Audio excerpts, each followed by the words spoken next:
साथियों नमस्कार। Lunia chemistry classes में आप सभी का हार्दिक स्वागत और अभिनंदन है। दोस्तों अपन आज एक नया टॉपिक पढ़ेंगे केमिस्ट्री में, इलेक्ट्रोकेमिस्ट्री, वैद्युत रसायन। इलेक्ट्रो केमिस्ट्री, वैद्युत रसायन।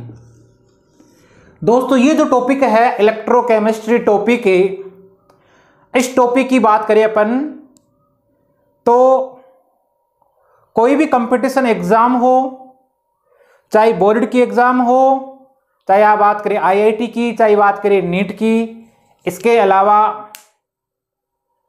आरपीएससी जो एग्जाम कंडक्ट करवाती है जिसमें जो इलेक्ट्रोकेमिस्ट्री पोर्शन आता है वहां से अच्छे अच्छे सवाल यहां से बन जाते हैं दोस्तों। और जो आपका सीबीएसई बोर्ड है, आरबीएसई बोर्ड है, उसमें भी अच्छे क्वेश्चन इस टॉपिक से बनते हैं। बहुत ही शानदार टॉपिक है इलेक्ट्रोकेमिस्ट्री, वैद्युत रसायन। देखना क्या होता है वैद्युत रसायन। दोस्तों आपको यहां पर दो वर्ड मिल रहे हैं, एक तो मिल रहा है आपको इलेक्ट्रो मिल रहा है और एक आपको मिल रहा है केमिस्ट्री। इलेक्ट्रो का मतलब क्या होगा, इलेक्ट्रॉन्स होंगे, और केमिस्ट्री का मतलब हो गया उसमें क्या होंगे, कुछ केमिकल चेंजेस होंगे, उसमें विशेष प्रकार के रासायनिक परिवर्तन होते हैं। इसका मतलब ये हुआ दोस्तों कि कुछ ऐसी प्रोसेस होती है अपने नेचर में जो स्वतः होती है, उसी से ये केमिस्ट्री आपकी डील करती है। यानी कि जितने भी स्पॉन्टेनियस प्रोसेस होते हैं आपके, और आप जानते हो स्पॉन्टेनियस प्रोसेस जहां पर आप थर्मोडायनेमिक्स पढ़ते हो, डेल्टा जी बराबर delta H minus T del S, ये होता है। और स्पॉन्टेनियस प्रोसेस वो होते हैं जिनमें डेल्टा जी की जो वैल्यू होती है वो क्या होती है दोस्तों, 0 से कम होती है, उन्हें आप बोलते हो स्पॉन्टेनियस प्रोसेस। तो यहां पर अपन डील करते हैं स्पॉन्टेनियस प्रोसेस का।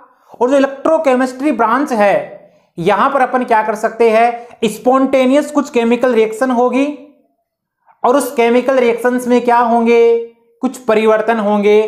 तो अपन क्या पढ़ते हैं, केमिकल जो रिएक्शन होगी, कोई रासायनिक अभिक्रिया होगी, उस रासायनिक अभिक्रिया के द्वारा अपन इलेक्ट्रिक एनर्जी जनरेट करेंगे,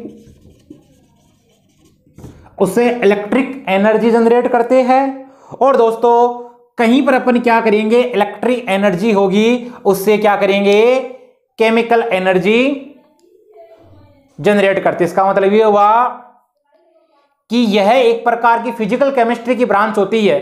इसमें अपन क्या करते हैं, जितने भी स्पॉन्टेनियस प्रोसेस होते हैं जो क्या हो, स्वतः प्रक्रम हो, जो खुद से होते हैं। खुद से होने की बात करें, जैसे आपका पानी का झरना बह रहा है, वो अपने आप हो रहा है, और उस बायो फोर्स के बिना अपने जो नीचे वाटर आ रहा है, पानी आ रहा है, उसको वापस ऊपर की ओर फ्लो नहीं करवा सकते। तो एक प्रकार का कैसा हो गया, स्पॉन्टेनियस प्रोसेस हो गया दोस्तों। तो ये एक फिजिकल केमिस्ट्री की ब्रांच होती है। इसमें क्या करते हैं, स्पॉन्टेनियस जितने भी प्रोसेस होते हैं उसमें अध्ययन किया जाता है, और वहां पर क्या करते हैं, केमिकल रिएक्शन से इलेक्ट्रिकल एनर्जी जनरेट करते हैं। और इलेक्ट्रिकल एनर्जी होती है जो आपकी विद्युत ऊर्जा होती है, उसके द्वारा क्या किया जाता है, विभिन्न प्रकार की जो केमिकल रिएक्शंस होती है उनको क्या करवाया जाता है, संपन्न करवाया जाता है। दोस्तों यहां पर अपन बात करेंगे सेल्स की। तो सेल होते हैं उनकी बात करेंगे, और यहां पर दो प्रकार के सेल आप पढ़ते हो। एक आपका होता है इलेक्ट्रोकेमिकल सेल, जिसको बोलते हो विद्युत रासायनिक सेल, और एक आपका होता है दूसरे वाला जिसको बोला जाता है इलेक्ट्रोलाइटिक सेल। इसको कहते हैं विद्युत अपघटनी सेल। जो विद्युत रासायनिक सेल होता है इसमें अपन क्या करते हैं, कोई अपने पास में केमिकल रिएक्शंस होगी और उस केमिकल रिएक्शन से अपन इलेक्ट्रिसिटी जनरेट करते हैं। इसका मतलब विद्युत रासायनिक सेल क्या होते हैं, ऐसे प्रक्रम होते हैं जिनमें रासायनिक ऊर्जा होती है उसको विद्युत ऊर्जा में कन्वर्ट किया जाता है। और इसके ठीक विपरीत जो होते हैं आपके इलेक्ट्रोलाइटिक सेल, उसमें आप क्या करते हो, जो विद्युत ऊर्जा होती है उस विद्युत ऊर्जा को आप कन्वर्ट करते हो किसमें, रासायनिक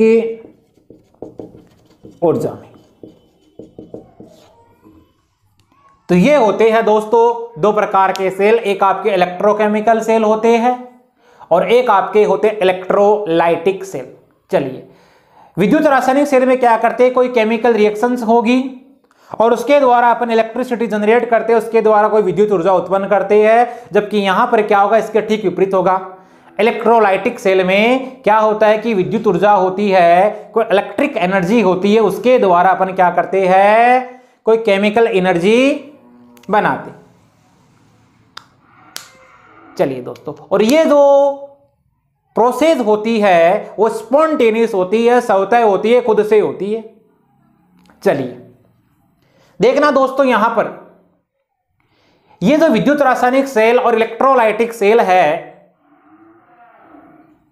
इनकी बात करेंगे तो एक में तो आयंस भाग लेते हैं और एक में क्या लेते हैं, इलेक्ट्रॉन्स भाग लेते हैं।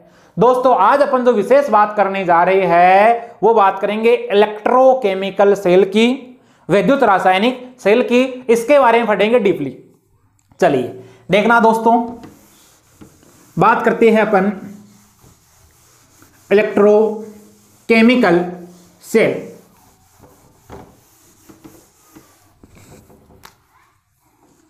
इलेक्ट्रोकेमिकल सेल, विद्युत रासायनिक सेल। अभी मैंने एक बात बोली थी, अपन क्या करते हैं, कुछ केमिकल चेंजेज होंगे, यानी कि केमिकल एनर्जी, रासायनिक ऊर्जा से क्या प्राप्त करते हैं, कोई इलेक्ट्रिक एनर्जी जनरेट करते हैं, वो प्राप्त करते हैं। इसका मतलब हुआ ऐसे प्रक्रम जिसमें रासायनिक ऊर्जा को विद्युत ऊर्जा में कन्वर्ट किया जाता है, उन्हें अपन क्या बोलेंगे, इलेक्ट्रोकेमिकल सेल बोलेंगे, विद्युत रासायनिक सेल बोलते हैं। चलिए दोस्तों, ये भी कैसे होते हैं, मैंने बोला कि स्पॉन्टेनियस होते हैं, स्वतः होते हैं, खुद से होते हैं। दोस्तों देखना, ये जो आपको सेल दिखाई दे रहा है इसके एग्जाम्पल्स जहां आप पढ़ते हो, इसी इलेक्ट्रोकेमिकल सेल को बोला जाता है गैल्वेनिक सेल, इसी को बोला जाता है वोल्टिक सेल या वोल्टीय सेल। और दोस्तों ये जो सेल होता है इसी सेल को आप बोलते हो Daniell cell, Daniell cell, galvanic cell, voltaic cell और आपका डेनियल सेल। अब देखना दोस्तों, बोर्ड एग्जाम के लिहाज से देखेंगे तो वहां से सीधा सीधा क्वेश्चन पूछ लिया जाता है कई बार, डेनियल सेल है उसका आपको डायग्राम बनाना है, मतलब उसका निर्माण कैसे होता है या उसकी केमिकल रिएक्शंस दे देते। यहां पर जो कंपटीशन लेवल की बात करें तो वहां पर यदि आपका ये टॉपिक अच्छे से पढ़ा हुआ, कंसेप्ट क्लियर है, तो अच्छे लेवल के जो क्वेश्चन होते हैं, एडवांस लेवल के क्वेश्चन होते हैं, वो आप आसानी से सोल्व कर पाते हो दोस्तों इसके द्वारा। तो इसके लिए जरूरी ये होता है कि आपका यहां से जो बेस बनता है वो आपको आना चाहिए। और उसकी बात करेंगे, डेनियल सेल है उसका निर्माण कैसे करते हैं उसकी बात करते हैं। दोस्तों ये जो डेनियल सेल है, गैल्वेनिक सेल, वोल्टिक सेल, ये सब एग्जाम्पल किसके हैं, इलेक्ट्रोकेमिकल सेल के। और ये एक विशेष प्रकार की, एक ही प्रकार के क्या होते हैं, सेल होते हैं। दोस्तों अपन क्या करते हैं, इसमें कुछ इलेक्ट्रोड लिए जाते हैं जिनको अपन कहते हैं धात्विक चालक। अब जो मैं चीज बता रहा हूं वो शायद आपको बुक में भी नहीं मिलेगी, अच्छी किताबें होगी वहां मिलेगी। दोस्तों सबसे पहले क्या किया गया, कुछ एक्सपेरिमेंट किए गए और वो एक्सपेरिमेंट ये किया गया कि एक कोई कंटेनर लिया गया और उस कंटेनर में यहां जिंक रोड डाल दी गई, जिंक छड़ जिसको आप कहते हो, और देखा गया जिंक रोड डाल दी और यहां पर दोस्तों इसमें कॉपर सल्फेट जो जानते हो आप, इस कॉपर सल्फेट का एक्वस सॉल्यूशन, इसका जलीय विलयन लिया गया और यहां पर क्या लगा दिया गया, कोई थर्मोमीटर लगा दिया गया। जो सबसे पहले एक्सपेरिमेंट हुआ उसकी मैं बात कर रहा हूं दोस्तों। चलिए यहां पर क्या किया गया, एक कंटेनर लिया गया, उसमें कॉपर सल्फेट का एक्वस सॉल्यूशन डाला और उसमें जिंक रोड डाली और थर्मोमीटर लगा दिया गया और क्या हुआ, अब देखना इसमें कुछ केमिकल चेंजेज होते हैं। केमिकल चेंजेज ये हुए कि ये जो जिंक रोड आपने लगाई कॉपर सल्फेट का सॉल्यूशन लेके, और कॉपर सल्फेट का जो सॉल्यूशन होता है वो आपको पता होता है किस प्रकार का होता है, ब्लू कलर का होता है। यहां पर जो आपने जिंक रोड लगाई, इस जिंक रोड का जो वेट होता है, इसका भार क्या हो गया, तो जिंक रोड है उसका जो वेट है वो दोस्तों हो गया डिक्रीज हो गया, इसका भार कम हो गया। दूसरा, जो आपका ब्लू कलर था, आपने जो सॉल्यूशन बना रखा था वो क्या हो गया, ब्लू कलर सॉल्यूशन किसका, कॉपर सल्फेट का, वो भी डिक्रीज हो गया, मतलब क्या हो गया, वो फेड हो गया। चलिए तीसरी बात ये हुई इसमें कि कुछ तो टेम्परेचर था, आपने थर्मामीटर लिया और उससे टेम्परेचर का मेजरमेंट किया, मेजरमेंट करने पर, मापन करने पर आपने ये पाया कि इसका टेम्परेचर बढ़ गया और यहां पर क्या हुआ, समझ गए। चलिए यहां पर जो ये है इसका भार बढ़ गया। अब दोस्तों क्या हुआ, इसमें कुछ केमिकल एनर्जी हुई और केमिकल रिएक्शन संपन्न हुई। केमिकल रिएक्शंस में क्या हुआ कि आपके जो जिंक थे, इस जिंक ने क्या किया, इसका ऑक्सीडेशन हुआ और ऑक्सीडेशन होने पर 2 इलेक्ट्रॉन त्याग दिए और ये क्या हो गया, जिंक +2 में कन्वर्ट हो गया। आप जानते हो ऑक्सीकरण का मतलब इलेक्ट्रॉनों का त्याग, रिमूवल ऑफ इलेक्ट्रॉन। और यहां पर जो ये थे आपके इस सॉल्यूशन में कॉपर +2 आयन थे, इन्होंने क्या किया, 2 इलेक्ट्रॉन ग्रहण कर लिए और 2 इलेक्ट्रॉन जैसे ग्रहण किए ये क्या बन गया, आपका Cu बन गया।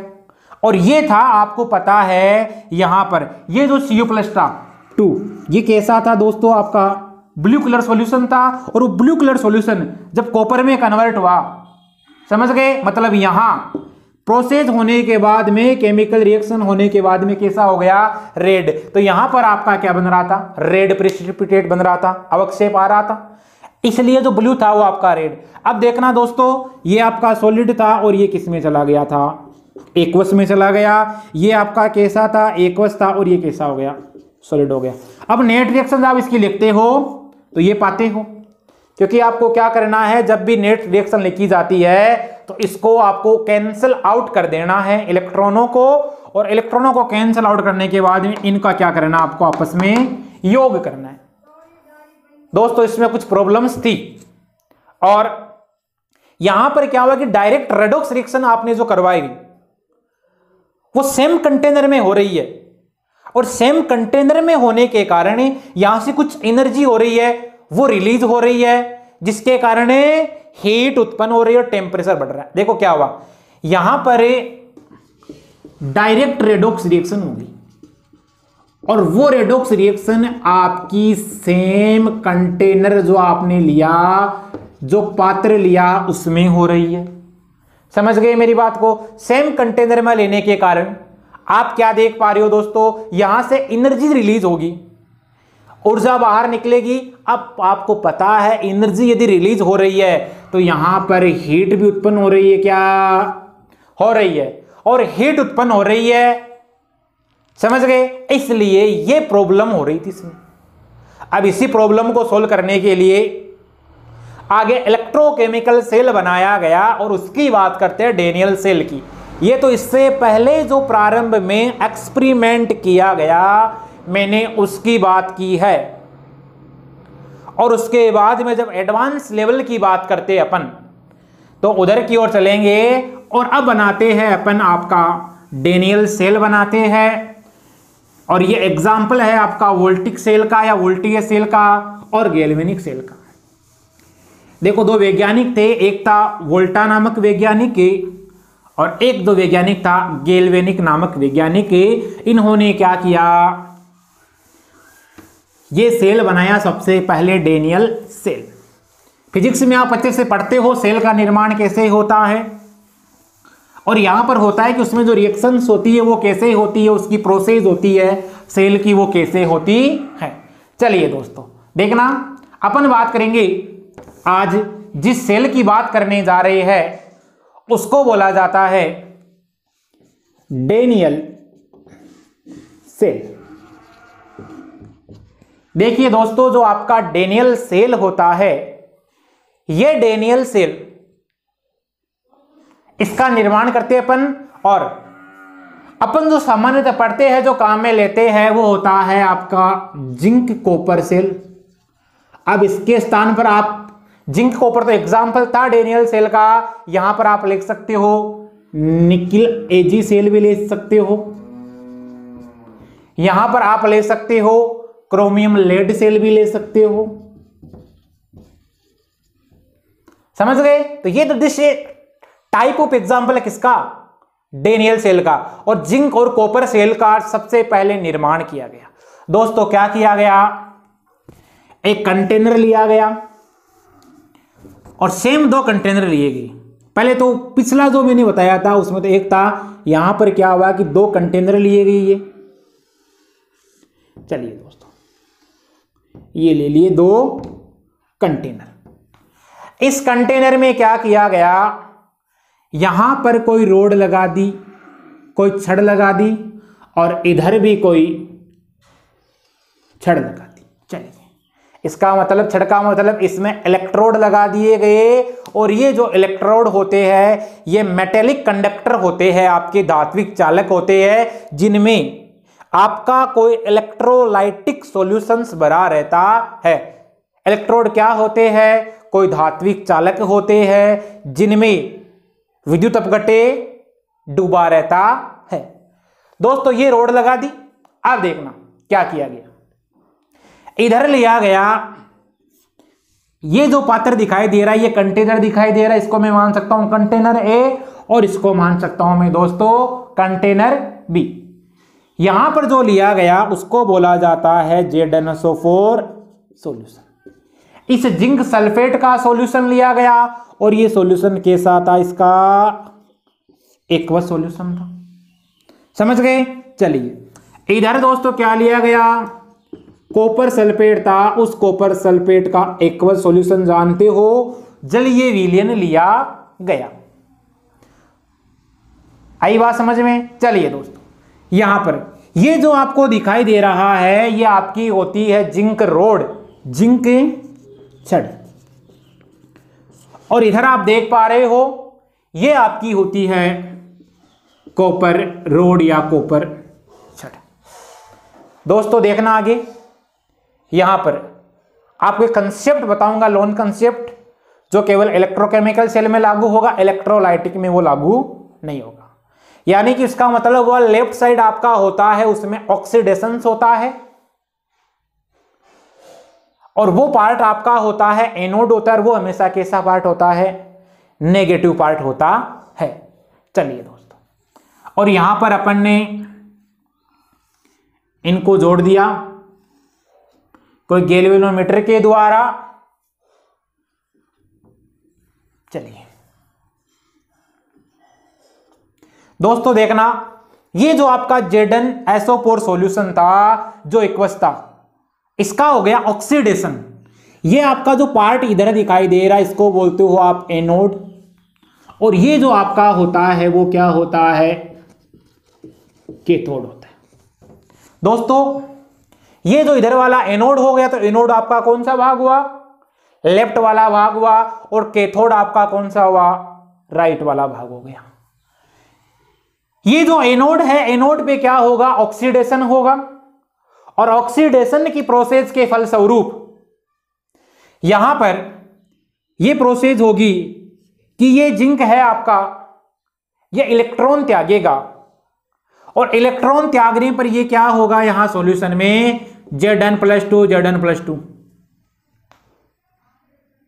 दे देगा, और यहां से जो दो इलेक्ट्रॉन निकले वो इस जिंक रोड पर क्या होते जाएंगे, जमा होते चले जाएंगे, और जैसे ही जमा होंगे, समझ गए, अब क्या हो सकता है, इलेक्ट्रॉनों का फ्लो हो सकता है। और इधर देखना दोस्तों, ये जो पार्ट है एनोड वाला ये नेगेटिव होता है, और ये कैसा पार्ट होता है, कैथोड वाला आपका पॉजिटिव होता है। यहां भी आपके क्या होंगे, Cr+2 आयन होंगे और SO4-2 आयन होंगे इसमें। ये जो Cr+2 आयन है इसका दोस्तों यहां क्या हो रहा है, आप देख रहे हो, ये जो इलेक्ट्रॉन है जैसे इधर फ्लो हुए, फ्लो होने पर क्या होगा, ये इलेक्ट्रॉन इस कॉपर रोड पर आके जमा हो जाएंगे, और कॉपर रोड पर इलेक्ट्रॉन जैसे ही जमा होंगे तो ये जो क्या करेगा, यहां पर Cu+2 था आपका, इस एक्वस सॉल्यूशन में, इस जलीय विलयन में उन्होंने दो इलेक्ट्रॉन यहां से ग्रहण कर लिए, जो कहां से प्राप्त हुए थे, आपके जिंक के ऑक्सीकरण के प्राप्त हुए थे, और ऑक्सीकरण से प्राप्त होने पर जो कॉपर ने क्या किए, यहां पर इलेक्ट्रॉन आके जमा हो गए, और ये प्राप्त किसने कर लिए, इस Cr+2 ने कर लिए। समझ गए, ये आपकी जो कॉपर रोड है। अब दोस्तों देखना क्या होता है इस प्रोसेस में, ये प्रोसेस तो हो रही है, अभी यहां पर एक अपन लगाते हैं साल्ट ब्रिज, अभी मैंने लगाया नहीं, अभी लगाऊंगा साल्ट ब्रिज। दोस्तों ये इधर वाला लेफ्ट पार्ट है और उधर वाला कौन सा है, आपका राइट पार्ट है। यहां पर आपको पता है, फिजिक्स में आप पढ़ते हो कि इलेक्ट्रॉनों का जो प्रवाह होता है, इलेक्ट्रॉनों का प्रवाह होने के ठीक विपरीत आपकी करंट का प्रवाह होता है, विद्युत का प्रवाह होता है। चलिए दोस्तों, तो आपकी जो करंट का प्रवाह होगा वो इलेक्ट्रॉनों की धारा के ठीक विपरीत होगा, तो इसको लिख देता हूं मैं करंट, या ये आपकी होगी धारा। ये I का प्रवाह है, इधर से इधर हो रहा है, और यहां पर अपन ये जो गैल्वेनोमीटर लगाते हैं, ये इसकी विद्युत धारा का मापन करने का कार्य करता है। दोस्तों देखना यहां पर ये जो इधर वाला पार्ट है, मैंने बोला था अभी आपको एक चीज ध्यान रखनी है, लोन डेनियल सेल की यदि आप बात करते हो तो L का मतलब हो गया आपका लेफ्ट, O का मतलब हो गया आपका ऑक्सीडेशन, और A का मतलब क्या होगा आपका एनोड, और N का मतलब क्या हो गया नेगेटिव। लेफ्ट पर हमेशा क्या होता है, ऑक्सीडेशन होता है। ऑक्सीडेशन किस पे होता है, एनोड पे होगा, और एनोड आपका कैसा है, नेगेटिव पार्ट है। क्लियर है मेरी बात, आई समझ में। चलिए यहां पर जो रिएक्शन वगैरह होती है दोस्तों, वो किस प्रकार होती है, आपका जिंक था, ये सॉलिड था, इसका क्या हुआ, ऑक्सीडेशन हुआ, और ऑक्सीडेशन होने पर इसने दो इलेक्ट्रॉन का क्या कर दिया, यहां त्याग कर दिया, और क्या बना दिया आपका Zn+2, और ये Zn+2 क्या है आपका एक्वस। समझ गए, इसका मतलब यहां क्या हो रहा है, ऑक्सीडेशन हो रहा है, और वो ऑक्सीडेशन किस पर हो रहा है, एनोड पर हो रहा है। चलिए दोस्तों बात करते हैं, इधर क्या होगा आपका रिडक्शन होता है। अब रिडक्शन कैसे होता, यहां से जो दो इलेक्ट्रॉन निकले थे, ये वाले, ये दो इलेक्ट्रॉन आपके जो यहां पर इस सॉल्यूशन में Cu+2 आयन थे, और ये SO4-2 आयन थे। समझ गए मेरी बात को। तो ये जो Cu+2 आयन थे, इन्होंने क्या किया, दो इलेक्ट्रॉनों को ग्रहण किया, ये आपका एक्वस हो गया, और ग्रहण करने पर ये बना दिया इसने Cu सॉलिड। तो ये तो होगी इसमें ऑक्सीडेशन की प्रोसेस और ये होगी इसमें रिडक्शन की प्रोसेस। दोस्तों ये जो रिएक्शन दिखाई दे रही है आपको, इसको बोला जाता है हाल्फ सेल रिएक्शन, अर्ध सेल अभिक्रिया, या हाल्फ सेल ऑक्सीडेशन बोल सकते हो आप, या इसको बोल सकते हो ऑक्सीडेशन हाल्फ सेल। तो यहां पर देखो लेफ्ट में क्या हुआ, ऑक्सीडेशन हाल्फ सेल, ऑक्सीकरण अर्ध सेल है इधर, तो उधर कौन सा होगा आपका रिडक्शन हाल्फ सेल। अब कई बार क्वेश्चंस ऐसे आ सकता है कि इसमें ऑक्सीडेशन हाल्फ सेल कहां हो रहा है, रिडक्शन हाल्फ सेल कौन सा पार्ट है, बता सकते हो। चलिए दोस्तों इधर देखना, ये आपका कौन सा है, नेगेटिव वाला है, तो यहां पर लिख सकते हो इसको नेगेटिव हाल्फ सेल, इसको आप बोल सकते हो पॉजिटिव हाल्फ सेल बोला जा सकता है। चलिए दोस्तों ये आपका एनोड वाला है, इधर वाला लेफ्ट वाला, तो इसको आप ऐसे बोल सकते हो एनोड हाफ सेल, और ये कौन सा हो गया आपका राइट में कैथोड हाफ सेल। चलिए दोस्तों फिर ये आप देख पा रहे हो ये कौन सा है आपका, तो ये लेफ्ट वाला है, तो इसको आप ऐसे बोल सकते हो लेफ्ट हाफ सेल, और उसको बोला जाता है राइट हाफ सेल। तो कुछ भी नाम दे दे आपसे और क्वेश्चन कैसे पूछ सकता है, समझ गए। एनोड अर्ध सेल अभिक्रिया लिखो, लिख दोगे, कैथोड अर्ध सेल अभिक्रिया बताओ, बता दोगे। इसी प्रकार आपसे पूछ सकता है डेनियल सेल में जो लेफ्ट अर्ध सेल होता है बायां वाला, उस पर होने वाली ऑक्सीकरण अभिक्रिया लिखो, यह भी पूछ सकता है। इसी प्रकार यहां हो सकता है आपका ऑक्सीडेशन हाल्फ सेल, कुछ भी पूछा जा सकता है क्वेश्चन में। चलिए दोस्तों अब आप देख पा रहे हो ये जो कॉपर +2 था जो अपन ने पहले एक्सपेरिमेंट किया था, उसमें आपको पता है ये क्या हुआ, CuS सॉलिड में कन्वर्ट हो गया, और वहां भी ऐसा हो रहा था और यहां भी ऐसा हो रहा है, समझ गए मेरी बात को। और ये कहां से आ रहा है, इलेक्ट्रॉन इधर से फ्लो हो रहे हैं और इस रोड पे छड़ है, इस छड़ पे आके जमा हो रहे हैं, समझ गए। चलिए इधर आप देख पा रहे हो जिंक का हुआ ऑक्सीकरण दोस्तों, और इधर जो आपके इलेक्ट्रॉन थे वो कहां जा रहे हैं, इस जिंक रोड पे जा रहे हैं। यहां तक मेरी बात आ गई समझ में। अब दोस्तों कुछ प्रॉब्लम्स थी, प्रॉब्लम ये थी कि आपका जो लेफ्ट हाल्फ पॉजिटिव चार्ज होता है वो सॉल्यूशन में क्या होता है, प्रिवेंट्स करता है, समझ गए मेरी बात को। तो इसके लिए एक साल्ट ब्रिज काम में लिया गया, और वो जो साल्ट ब्रिज है वो एक इन्वर्टेड यू के आकार की नली होती है, और इस साल्ट ब्रिज को काम इसलिए लिया गया ताकि ये जो आपको दिखाई दे रहा है सेल, इसकी प्रोसेस संपन्न होती रहे, इसमें किसी प्रकार की इलेक्ट्रिक न्यूट्रलिटी नहीं आई। इसके लिए इन्वर्टेड यू ट्यूब, इसको लिख सकता हूं मैं इन्वर्टेड यू ट्यूब, एक यू ट्यूब के आकार की, एक यू के आकार की नली यहां पर लगा दी गई।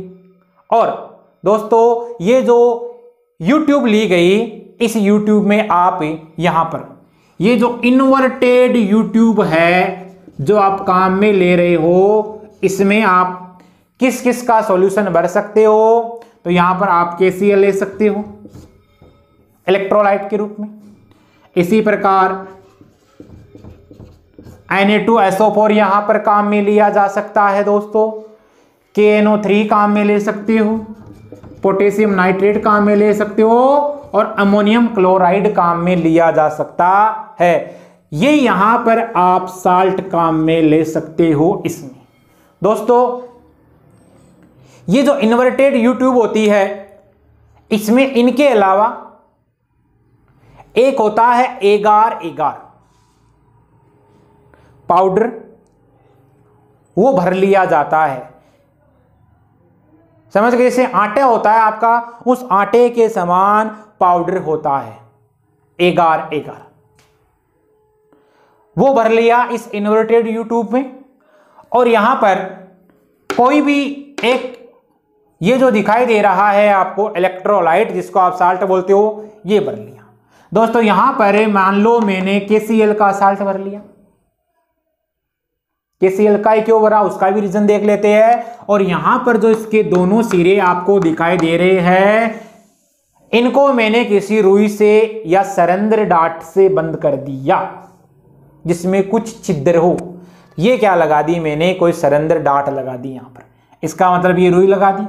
चलिए दोस्तों अब देखना, ये जो KCl यहां भरा तो ये होगा Cl- और K+ में। अब देखो Cl- इधर आएंगे, यहां पॉजिटिव पॉजिटिव पॉजिटिव है, इधर देखना ये K+ है, यहां पर सॉल्यूशन में SO4 -2 SO4 -2 है, सल्फेट है, तो ये K+ और SO4 -2, इसको ये न्यूट्रलाइज करेगा। समझ गए? और इधर देखना ये जिंक +2 यहां पर खूब पड़े हुए है, तो ये जो Cl- है ये इसको क्या कर देगा, न्यूट्रलाइज कर देता है। आगे देखना दोस्तों, यहां पर ये जो आपको दिख रहा है, मैंने जो इन्वर्टेड यू ट्यूब लगाई है, समझ गए? यहां पर जो मैंने KCl है, Na2SO4 है, sodium sulphate, potassium nitrate, ammonium chloride, इनका सॉल्यूशन भर सकते हो। जो आपका अगार अगार पाउडर होता है, इसकी जो फेज होती है वो सेमी लिक्विड स्टेट में होता है। जो अगार अगार पाउडर होता है, ये होता है आपका सेमी लिक्विड स्टेट में।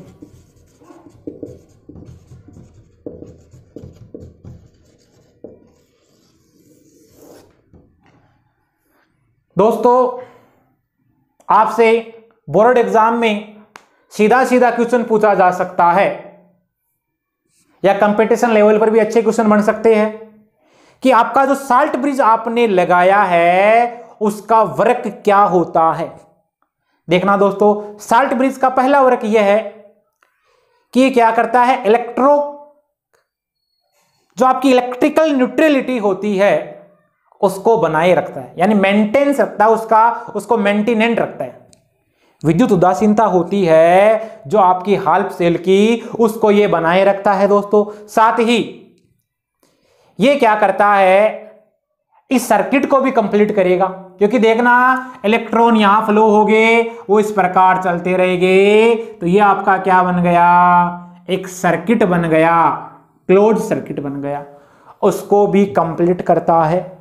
इसके अलावा ये क्या करता है दोस्तों, ये करता है मिनिमाइज करता है लिक्विड लिक्विड जंक्शन को। लिक्विड लिक्विड जंक्शन की बात करेंगे तो देखो उसको मिनिमाइज कैसे करता है। जैसे ये कोई मेरे पास में कंटेनर है, और इस कंटेनर में यहां पर मैंने लगा दी कोई सरेंद्र डाट बोलते हैं जिसको, कोई दीवार लगा दी। अब यहां पर क्या है, आपके पॉजिटिव आयंस है, और यहां पर आपकी रोड है, कोई छड़ है, इधर आपके कोई नेगेटिव आयंस है। समझ गए मेरी बात को? तो ये जो दिखाई दे रहा है, ये छड़ आपकी मान लो पॉजिटिव है, और ये छड़ आपकी क्या है दोस्तों, सॉरी ये छड़ हो गई आपकी नेगेटिव, और ये छड़ कैसी आपकी पॉजिटिव है। तो यहां से जो नेगेटिव है वो कहां मूव करेंगे, इस पॉजिटिव की तरफ पे, और पॉजिटिव वाले कहां कर देंगे, इस नेगेटिव की तरफ पे मूव कर देंगे। इसका मतलब ये हुआ दोस्तों, ये क्या करता है, मिनिमाइज कर सकता है किसको, इलेक्ट्रिसिटी के फ्लो। तीसरी चीज यहां पर आपने जो लिया है, मान लो ये जो काम में लिए है, इलेक्ट्रोलाइट्स काम में लिए है दोस्तों, वो कैसे होने चाहिए? वो इनर्ट होने चाहिए, वो अक्रिय होने चाहिए। अक्रिय का मतलब क्या हुआ? ये किसी अन्य आयन से क्रिया नहीं करने चाहिए। समझ गए मेरी बात को? दोस्तों देखना, जैसे आपका ये जो KCl होता है, ये KCl K+ में और Cl- में वियोजित होता है, ये आप जानते हो। और ये आगे जाकर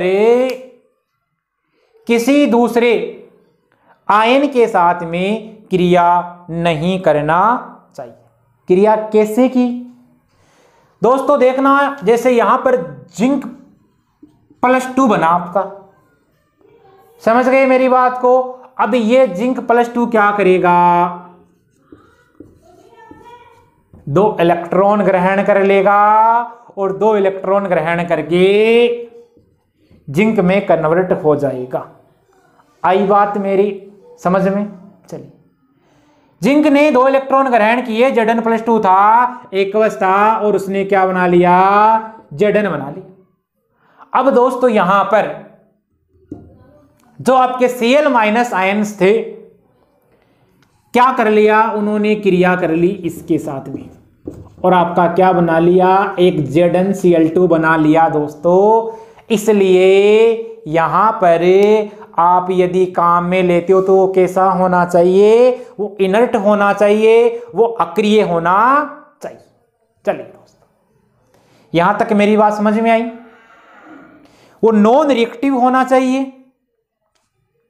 इसके अलावा उसमें गुड आयनिक मोबाइलिटी होनी चाहिए। वो कैसे? जो आयंस का जो फ्लो हो रहा है, वो फ्लो या प्रवाह है बहुत अच्छा होना चाहिए। चाहे बात करें अपन केटायन हाल्फ सेल की बात करें, चाहे बात करें अपन एनायन हाल्फ सेल की। आई बात समझ में दोस्तों? चलिए, अब ये प्रोसेस ऐसे इसमें चलती रहेगी और इलेक्ट्रिसिटी इसके द्वारा जनरेट होती रहेगी। तो हो क्या रहा है प्रोसेस में?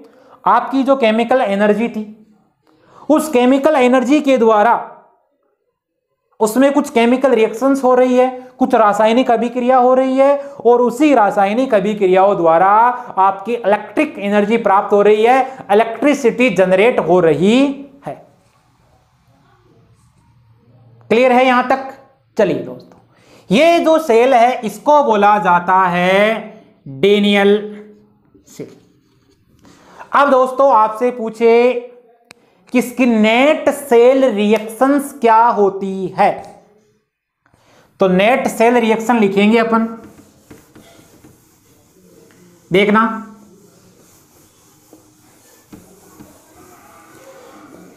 ये आपने देख लिया इधर कि ऑक्सीडेशन होता है आपके जिंक का। अब यहां से अपन नेट सेल रिएक्शन लिख सकते हैं। वो कैसे लिखेंगे? चलिए, यहां से लिखता हूं मैं ऑक्सीडेशन हाल्फ सेल रिएक्शन। ऑक्सीकरण अर्ध सेल अभिक्रिया क्या होता है? आपका जिंक है, ये जिंक 2 इलेक्ट्रॉनों का त्याग करेगा, रिमूवल करेगा 2 इलेक्ट्रॉनों का, तो ये क्या बना देगा? आपका Zn+2 बना देगा। ये आपका होता है यहां सॉलिड, और यहां क्या हो जाएगा? ये एकवश हो जाएगा। आगे देखना, और ये किस पर होती है? एनोड पे होती है। तो यहां पर इसको आप बोल सकते हो एनोड हाल्फ सेल रिएक्शन। फिर दोस्तों आगे देखना, अब अपन क्या लिखेंगे? Reduction half cell reaction. Reduction half cell reaction, reduction half cell reaction में क्या होता है उसकी बात करेंगे। यहां पर जो 2 इलेक्ट्रॉन थे, वो 2 इलेक्ट्रॉन कौन ग्रहण करेगा? आपका Cu+2 ग्रहण करेगा। ये Cu+2 था, इसने 2 इलेक्ट्रॉन ग्रहण किए, ये आपका था एक्वस, क्या बना दिया इसने, सीयू बना दिया, सॉलिड बना दिया। दोस्तों जब भी आपको नेट सेल रिएक्शन लिखनी हो तो ध्यान रखना एक बात को, आपको इलेक्ट्रॉनों को कैंसल आउट करके लिखना है। जनरल से मैथमेटिक्स जानते हो आप, इसके लिए यहां पर इलेक्ट्रॉन कैंसिल हुई, अब क्या लिख दोगे आप इसके द्वारा, नेट सेल रिएक्शन लिख दोगे। नेट सेल क्या हुआ, जिंक आपका सॉलिड, क्या किया, हो गया। चलिए क्या करोगे, Zn+2 और ये आपका एक्वस और ये आपका हो गया कॉपर सॉलिड में। ये हो गई इस डेनियल सेल की नेट सेल अभिक्रिया। दोस्तों ये पूरा आपका हुआ डेनियल सेल। इसका निरूपण कैसे करते हैं, इस सेल का रिप्रेजेंटेशन कैसे करते हैं, इसका निरूपण कैसे करते हैं, उसकी बात करते हैं। चलिए देखना, अब लिख रहा हूं मैं इस सेल के लिए सेल आरेख किस प्रकार बनाते हैं। आपको केवल इस डायग्राम को ध्यान में रखना है जो अपन ने डेनियल सेल का निर्माण किया है, और इसी से आप सब कुछ आसानी से कर लोगे, क्योंकि यहां से अच्छे लेवल के जो क्वेश्चन होते हैं वो बनते हैं। दोस्तों देखना, यहां लिख रहा हूं मैं representation of cell diagram, cell आरेख का निरूपण।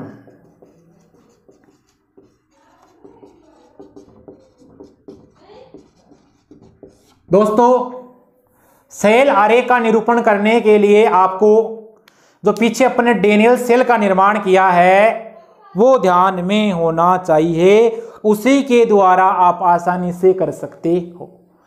दोस्तों जो लेफ्ट वाला पार्ट था, याद करो देखिए डायग्राम को, वो कौन सा था आपका, एनोड था।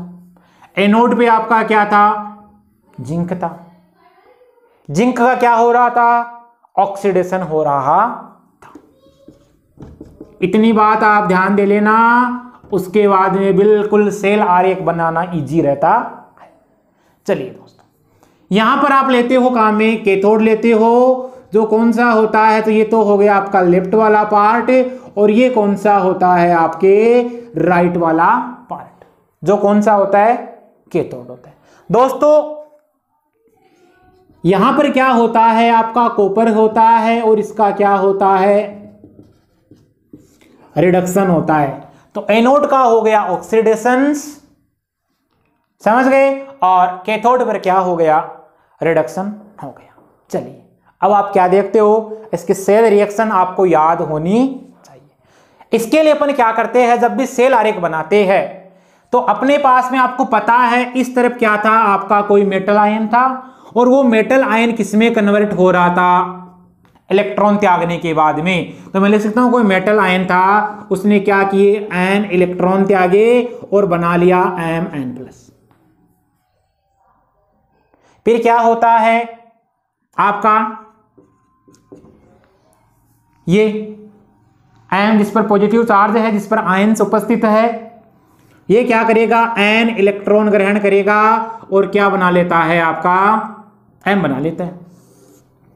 ये आपका होता है सॉलिड होता है, ये एक्वस होता है, ये एक्वस होता है, और ये आपका क्या होता है, सॉलिड होता है। इसे आप कैंसल आउट कर देते हो, समझ गए, और कैंसल आउट करते हो तो आप पाते हो कि आपका मेटल सॉलिड है, वो किस में कन्वर्ट हो गया, और ये Mn+ एक्वस है, ये Mn+ एक्वस में गया, और यहां पर क्या बन गया, आपका M बन गया। चलिए दोस्तों, तो ये M के साथ यहां सॉलिड था। देखना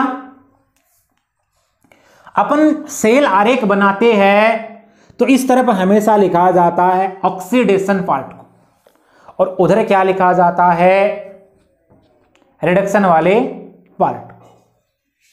समझ गए? चलो, इसमें क्या हो रहा है आपका, अब देखो मैं इसे लिखूंगा तो आपका कोई मेटल आयन या कोई मेटल है यहां पर, इस मेटल के द्वारा आपके बने मेटल आयन और इलेक्ट्रॉनों के वो त्याग करने से बने, क्या हो गया, एन प्लस या एमएन प्लस, आप लिख सकते हो इसे। चलिए, ये आपका आता यहां सॉलिड, ये आपका आता इधर क्या हो रहा था, आपको पता है आपके कोई मेटल आयन थे और वो किस में कन्वर्ट हो रहे थे, मेटल में कन्वर्ट हो रहे थे, और वो आपको पता है वो राइट साइड पे कैथोड पे हो रहा था, और कैथोड पे क्या हो रहा था, वहां रिडक्शन हो रहा था। यहां तक क्लियर है? चलिए, हो गया। ये आपका एक्वस था और इसने क्या बना दिया, यहां कोई मेटल बना दिया और ये सॉलिड। दोस्तों, इसके बीच में यहां पर आपने क्या लगा रखा था, साल्ट ब्रिज लगा रहा था, और ये जो साल्ट ब्रिज आपने लगाया था इसको यहां पर अपन क्या करते हैं, इस साल्ट ब्रिज को दो खड़ी रेखाओं के द्वारा प्रदर्शित किया जाता है। ये हो गया आपका साल्ट। इधर आपको पता है ये आपका कौन सा हो गया, ऑक्सीडेशन पार्ट हो गया, जो किधर है आपका लेफ्ट में, इसको आप बोल सकते हो ये कौन सा है, एनोडिक पार्ट। ये आपका कौन सा हुआ, रिडक्शन पार्ट है, ये किधर है आपका राइट में है, और ये कौन सा है आपका, समझ गए, कैथोड। और एनोड आपका नेगेटिव होता है और कैथोड आपका क्या होता है, पॉजिटिव होता है। दोस्तों देखिए, यहां पर अपन इस सेल का निर्माण करते हैं, जिंक और कॉपर, इसके सेल आरेख का बनाते हैं, तो आप एकदम सिंपल सी प्रोसेस है, कुछ नहीं करना। जिंक था आपका सॉलिड, किसमें कन्वर्ट हुआ, तो एक खड़ी रेखा बनाई Zn+2 में, साल्ट ब्रिज लगाया, फिर क्या थे, कॉपर +2 थे, उन्होंने क्या किया, इलेक्ट्रॉन ग्रहण किए और बना दिया आपका कॉपर। चलिए, ये आपका सॉलिड था, ये आपका क्या है, एक्वस है। और इधर आप जब देखोगे तो ये आपका एक्वस हो गया और ये आपका क्या हो गया, सॉलिड हो गया। अब आपसे मान लो कोई क्वेश्चन दे दे सेल आरेख और नेट सेल रिएक्शन पूछे, तो भी आप आराम से कर सकते हो, की जा सकती है, बिल्कुल कर सकते हो। यदि आपको मान लो कई बार कंसंट्रेशन दे दे, मान लो 1 मोलर कंसंट्रेशन हो, तो उसका निरूपण कैसे किया जा सकता है, यहां पर आप कंसंट्रेशन लिख सकते हो। जैसे ये आपका जिंक सॉलिड लिखा आपने Zn+2, और इसके बगल में लिखना आपको क्या, 1 मोलर कंसंट्रेशन। अब क्या करोगे, बनाया, ठीक इसी प्रकार क्या करना है, कॉपर +2, 1 मोलर कंसंट्रेशन बगल में लिखोगे बिल्कुल, और आपका ये कॉपर में, ये बना दिया मैंने सेल आरेख, बन गया सेल आरेख। और ये किसके लिए है, जिंक कॉपर के लिए सेल आरेख मैंने बनाया है। ये ऑक्सीडेशन हाल्फ सेल हो गया और वो हो गया आपका रिडक्शन हाल्फ सेल।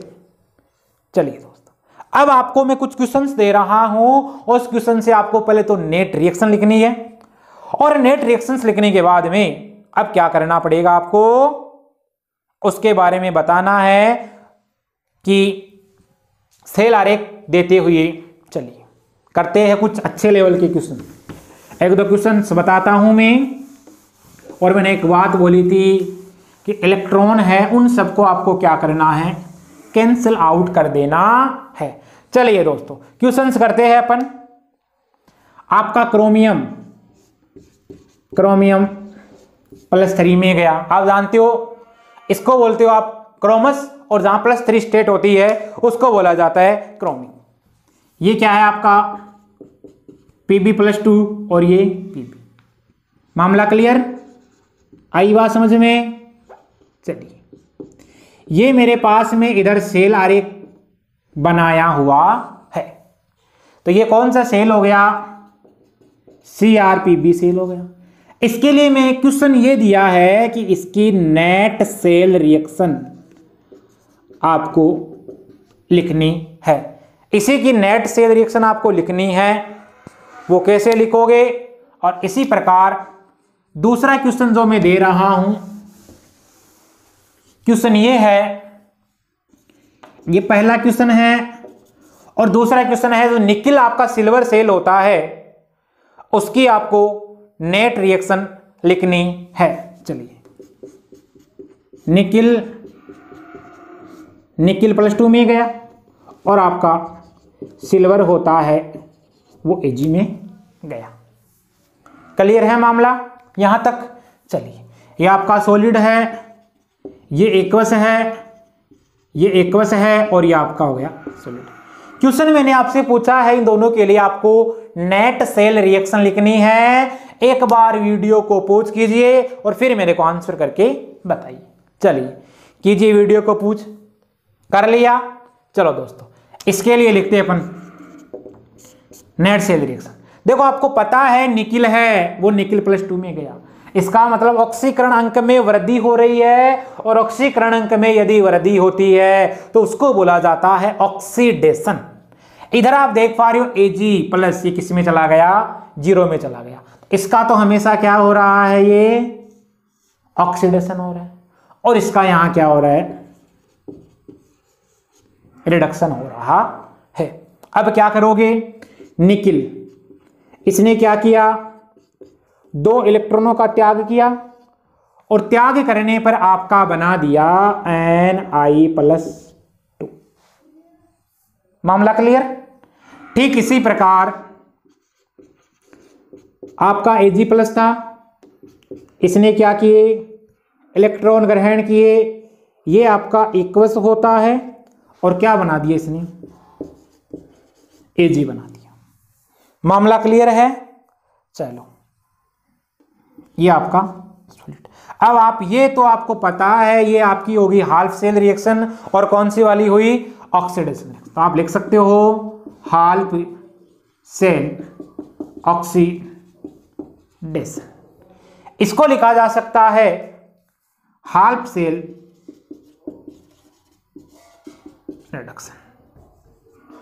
रिडक्शन। दोस्तों देखियो, आपको मैंने बोला था कि इलेक्ट्रॉन को आपको कैंसिल आउट करना है, तो देखो 2 इलेक्ट्रॉन है और ये इलेक्ट्रॉन है। छोटी सी गणित आप जानते हो, इसको क्या कर दोगे? 2 से गुणा कर दोगे। मामला क्लियर है? चलिए, 2 से जब आप गुणा करोगे, अब क्या होगा? 2 इलेक्ट्रॉन से 2 इलेक्ट्रॉन आपके क्या हो जाएंगे? कैंसिल हो जाएंगे, और आप नेट सेल रिएक्शन आसानी से लिख सकते हो। क्या होता है? निकिल 2Ag+, क्या बना?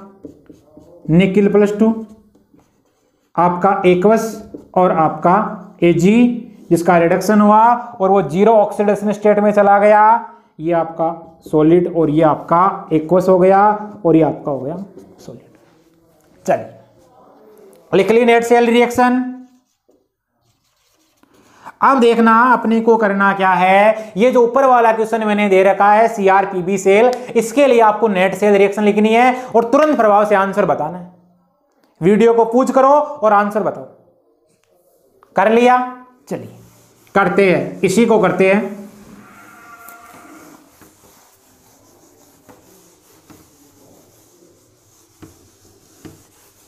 देखिए क्या हो रहा है, क्रोमियम +3 में जा रहा है 0 से, इसका मतलब ऑक्सीडेशन नंबर में इंक्रीमेंट हो रही है, वृद्धि हो रही है। तो यहां क्या हो रहा है, इसका ऑक्सीडेशन हो रहा है, और ये 0 में गया तो इसका क्या हो रहा है, रिडक्शन। इतना जानते हो। चलिए क्या करते हो, Cr आपका सॉलिड था, एक्वस में गया, कितने इलेक्ट्रॉन का रिमूवल हुआ? 3 इलेक्ट्रॉन का। ठीक इसी प्रकार Pb+2 था आपका, क्या किया? 2 इलेक्ट्रॉन ग्रहण किए, क्या बना दिया? Pb बना दिया। ये Pb+2 क्या है आपका? एक्वस है, समझ गए? और ये क्या आपका? सॉलिड है। चलिए दोस्तों, वीडियो को आपको पूछ करना है और अब नेट सेल रिएक्शन लिख लो, क्योंकि बिल्कुल इजी काम हो गया। चलिए अब क्या करना है, मैंने बोला था कि आपको इलेक्ट्रॉनों को कैंसिल आउट करना है। इलेक्ट्रॉनों को कैंसिल आउट करेंगे तो देखो, इसको कितने से गुणा कर दोगे? 3 से गुणा कर दोगे, और इसको कितने से गुणा करोगे आप? 2 से गुणा कर दोगे। तो इसको तो मैंने किया 3 से गुणा, और इसको मैंने कर दिया 2 से गुणा। आई बात समझ में? तो ये तो हो गए 6 इलेक्ट्रॉन हो गए ना। ये 6 इलेक्ट्रॉन से 6 इलेक्ट्रॉन कैंसिल आउट। इसको 2 से किया तो ये 2 हो गया, और यहां 2 हो गया। इधर कितने लिखे मैंने? 3, और इधर कितने लिख लिए? 3। आ रही है मेरी बात समझ में? अब क्या होगा? 2Cr सॉलिड और 3Pb+2 आपका एक्वस, और वो कन्वर्ट हो गया आपका दोस्तों 2Cr+3 एक्वस में, और क्या बन गया साथ में आपका? इधर आप देख पा रहे हो 3Pb सॉलिड। दोस्तों ये होगी इसके लिए नेट सेल रिएक्शंस। आई बात समझ में?